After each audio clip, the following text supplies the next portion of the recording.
on R3, identify the networks that will be added to the table without any routing configuration. তাহলে এই যে R3, এই R3-তে কোন কোন নেটওয়ার্কগুলো direct without any routing configuration সহ অ্যাড হবে বলেন তো, কোনটা কোনটা হবে?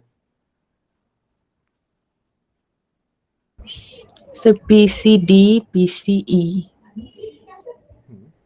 আমি হচ্ছে এটা কীভাবে লিখতে পারি, নেটওয়ার্কগুলো যদি বলি যে কোন নেটওয়ার্কগুলো, তাহলে হচ্ছে আপনারা দেখেন এই রাউটার 3-তে এই যে এই একটা সাইট কানেক্টেড, এই একটা আর এই একটা। তো এখন এগুলোর জন্য হচ্ছে আপনার আইপি অ্যাড্রেস দেয়া। দেখেন এই যে রাউটার 2 আর 3 এর মাঝখানে নেটওয়ার্কটা কোথায়, এই যে রাউটার 2 আর 3 এই দুটার মাঝখানে হচ্ছে যেগুলো।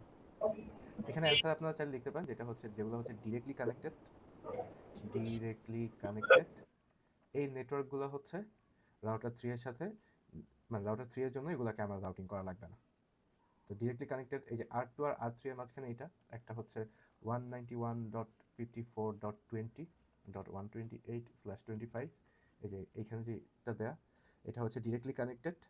আর কোনটা কোনটা দেয়া, এই যে এটা দেয়া 2 191.46.42.20/28, আর 3 নম্বরে হচ্ছে এই যেটা 194.52.10.11/15। এই তিনটা হচ্ছে ডিরেক্টলি কানেক্টেড। সো এগুলোর জন্য আমার কোনো কিছু করার দরকার নেই। ক্লিয়ার? তো কোয়েশ্চেন 2, এখন কোয়েশ্চেন 2-তে হচ্ছে configure a directly attached static route on R2 to read R4 LAN with 8050। তো directly attached static route create করা লাগবে। কার জন্য ক্রিয়েট করা লাগবে? R2 এর জন্য। সো আমি ছাইগুলো মুছে দিই। তো একটু দেখেন R2 এর জন্য ডিরেক্টলি অ্যাটাচড যেটা হচ্ছে R4 এর LAN দিয়ে এডি অ্যাডমিটেবল ডিস্টেন্সের ভ্যালু 50 দেয়। তো আমরা একটু দেখি, রাউটিংটা করা লাগবে R2-তে। R2 কোথায় যেতে চাচ্ছে? R4 এর কাছে যেতে চাচ্ছে। সো R2টা এখান দিয়ে বের হয়ে এই যে এখানে যাবে, R4 এ যাচ্ছে। সো আমার হচ্ছে এখন আমরা লিখবো, এটা কীভাবে লিখবো? তো ফার্স্টে R4 এর ডেস্টিনেশন যে অ্যাড্রেসটা ওটা কী হবে, মানে এখানে যে আমি লিখবো এখন কোয়েশ্চেন 2 এই যে R2-তে কনফিগার করবো যে এখানে R2 এর জন্য আইপি রাউট। তো এটা করতে হলে আমার প্রথমে যেটা লাগবে ডেস্টিনেশন অ্যাড্রেস লাগবে, এখানে সাবনেট মাস্ক লাগবে, তারপরে হচ্ছে এইখানে যেহেতু কোনো কিছু বলা নাই, রিকার্সিভ কথাটা নাই, ডিরেক্টলি অ্যাটাচ লেখা, সো এখানে পোর্ট নাম্বার বসাবো। রিকার্সিভ মেনশন করা থাকলে এখানে হচ্ছে আমরা next next hop. Hop IP address বসাতাম। তো এখন ডেস্টিনেশন অ্যাড্রেস, তো ডেস্টিনেশন অ্যাড্রেস কোনটা হবে? স্যার ওই যে পিসিসি এর যেটা আইপি অ্যাড্রেস। এক্স্যাক্টলি, এই যে R4 হয়ে R4 এর থ্রুতে এইখানে আসবে, এই যে to reach R4 LAN, R4 এর ল্যানটাতে আসবে। তো এই ল্যানের নেটওয়ার্ক অ্যাড্রেস তো যেখানে দেওয়া আছে পিসিসি এ, তাহলে ডেস্টিনেশন অ্যাড্রেস হবে 192.52.64.12। সাবনেট মাস্কে কি হবে?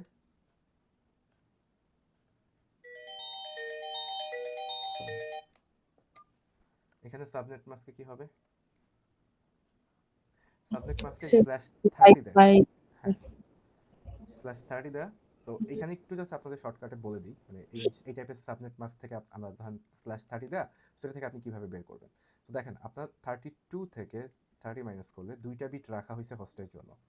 সো 2টা বিট দিয়ে আপনি ম্যাক্সিমাম কত পর্যন্ত যেতে পারবেন?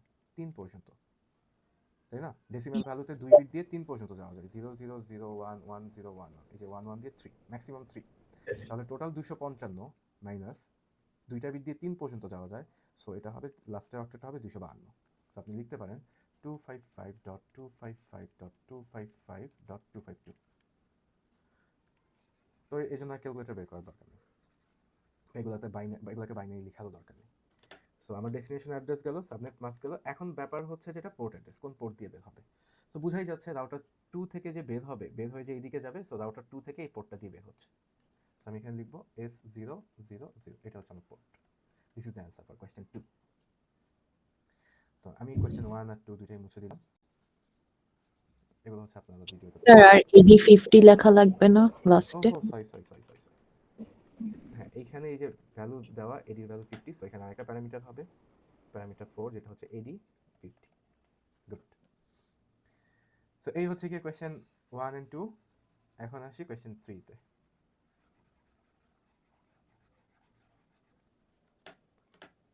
কোয়েশ্চেন 3 তে কি বলতেছে, কনফিগার রিকার্সিভ রাউট। এই যে এখন আসছে রিকার্সিভ রাউট, তো আমরা এখান থেকে মার্ক করব recursive route route so that S star, S star মানে হচ্ছে ডিফল্ট স্ট্যাটিক রাউট। তো in is added in R1, R1 এর রাউটিং টেবিল। এই যে R1 এ গিয়ে এখন কনফিগার করা লাগবে। আমি এগুলো মুছে দিই। সো আমরা এখন এই যে R1 এ গিয়ে কনফিগার করব। সো দেখেন একটু R1 থেকে যে আমি কনফিগার করব, একে তো রিকার্সিভ মানে নেক্সট হপ দিয়ে করা লাগবে, এস স্টার মানে হচ্ছে default static routing. So R1 থেকে বের হয়ে আইএসপি হয়ে ইন্টারনেটে পাঠিয়ে দিব। ডিফল্ট স্ট্যাটিক রাউটিং মানে ওটাকে আমি ধরে ইন্টারনেটে পাঠিয়ে দিব। তো ডিফল্ট স্ট্যাটিক রাউটিং থাকলে মুখস্থ লিখতে বলছি, এটা হচ্ছে কোয়েশ্চেন 3 এর জন্য করতেছি। আইপি রাউট 0.0.0 সাবনেট মাস্কে 0.0.0 এটা বসাবো। এখন এইখানে আমি পোর্ট বসাবো নাকি নেক্সট হপ বসাবো এটা কোয়েশ্চেন থেকে দেখবো, বাট এই জিনিসটা মুখস্থ বসাই দিব সাথে সাথে, কারণ আপনার যদি এটা ভুলও হয় এই পার্টটুকু, আপনি এই পার্টটুকুর জন্য কিছু মার্কস পাবেন। সো এখন আমাদের পোর্ট বসাবো নাকি নেক্সট হপ বসাবো এখানে বলে দেয় কোয়েশ্চেনে যে রিকার্সিভ, সো নেক্সট হপ বসাতে হবে। সো R1 থেকে নেক্সট হপ কোনটা, এই যে এখান থেকে জাম্প করে এই যে এই পার্টটুকু, এটা হচ্ছে আপনার নেক্সট হপ, তাহলে S101।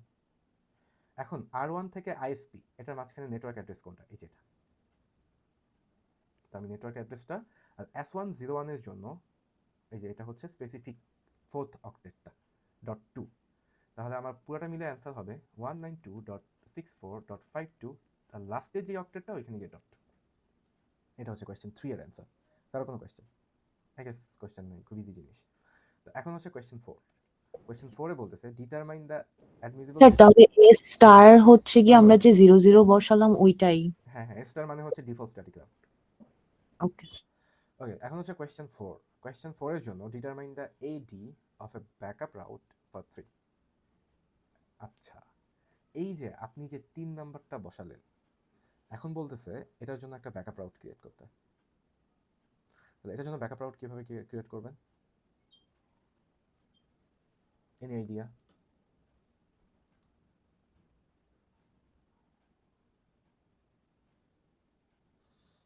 এনি আইডিয়া যে আমি হচ্ছে কিভাবে ব্যাকআপ রাউট ক্রিয়েট করব?